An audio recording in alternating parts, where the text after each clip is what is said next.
Okay, so we'll now start with list ADT. So by the way, an ADT means abstract data type. That means you have only a logical view of what you want from a data structure. So for example, in the case of a list, you would expect it to store a certain number of elements, and the requirement is of a given data type. Okay, so if you want to store a list of integers, okay, that's what it means. Now you should be able to write and modify an element at a particular position, as well as read an element at a particular position in the list. Now these are the functionalities at minimum you would expect of a list. Okay, so that's like a logical view from a user point of view. Now you don't worry about how this list has been implemented. Okay, so how you implement an ADT is where the data structure comes in. So you could implement a list ADT as an array, or as a single linked list, or even a double linked list. Okay, so the array and linked list are the two main data structures we will cover for implementing a list ADT. Okay, and they're also the more fundamental data structures. Okay, so again, we saw in the earlier code example how an array is really implemented. So an array is a contiguous block of memory of a certain size, and the size of the array will need to be set at the time of creation or initialization. So the array pointer stores the base address, starting address of the array, using which you can access any index in the array in constant time, rate of one time.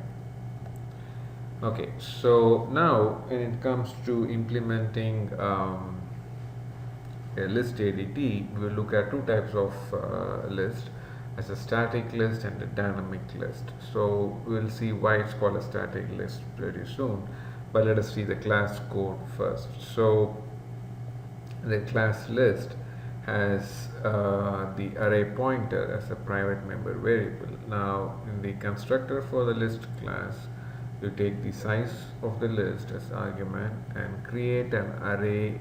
So in this case, you're maintaining integer array, so or integer list. So the array is a pointer to an array of integers. So this array pointer stores the base address of that integer array.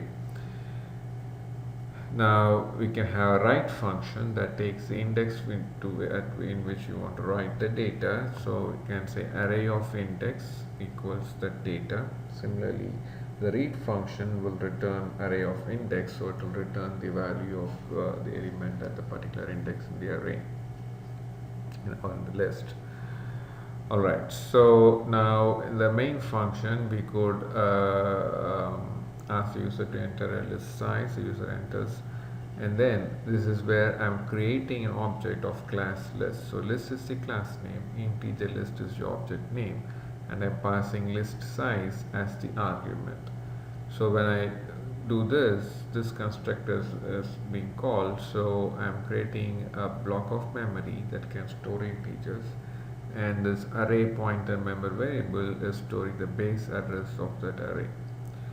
So now I can access this list object, integer list dot write, and write a particular value which is input by the user, and I can write it at a specific index in the array. Okay. Now I have not shown the read function, but even though I have not shown it, you should be able to write another for loop that will read every element using the index and print it value. Now this is all the implementation of a static list. Now if you look at it, the problem with this implementation is that you should be able, you're able to only write and read. Okay, you are not able to delete an element in the list. Okay, so why I say you're not able to delete is because when you delete, the size of the list should decrease by 1. Similarly, you are not able to say insert a new element.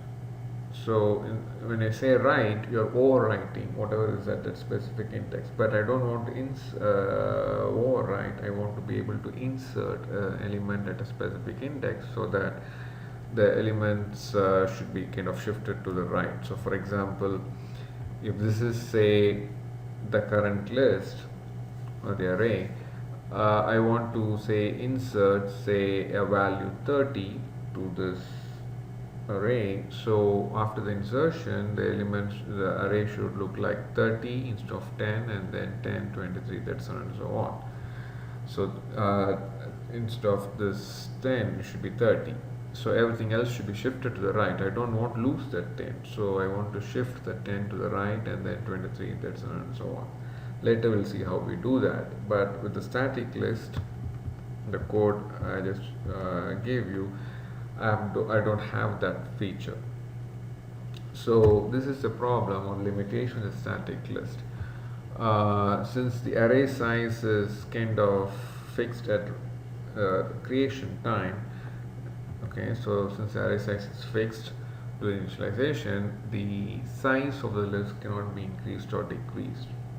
Okay, so that means you cannot insert a new element as well if the list is already full.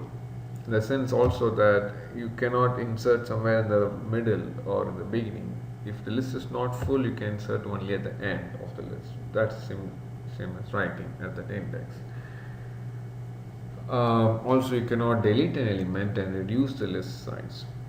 So what we want is a kind of like a dynamic list using which I should be able to increase or decrease the size of the list at runtime. Okay. Now, let me see what time is it. Let me stop.